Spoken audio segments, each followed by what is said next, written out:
নিঃসন্তান দম্পতি আমি দেখেছি, তাদেরকে পেলে অনেকে, ভাই কি সমস্যা, কয় বছর হইল, বাচ্চা নিচ্ছেন না কেন, কবে হবে, কার সমস্যা, আপনার সমস্যা না ভাবির সমস্যা, বেটা তোর কি সমস্যা এটা বল।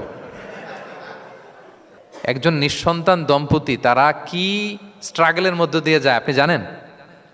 এটা তার জন্য পরীক্ষা। ওই পরীক্ষার মধ্যে আপনি খুঁচিয়ে খুঁচিয়ে, মানে সে kind of he is a gynaecologist, সে আপনার ইয়ে করতেছে, ট্রিটমেন্ট দিচ্ছে, ভাই কি হয়েছে, এইটা ওইটা, তাদেরকে বিব্রত করে একটা পরিস্থিতিতে ফেলা, এম্বারাসিং একটা সিচুয়েশনে ফেলা, এটা হারাম।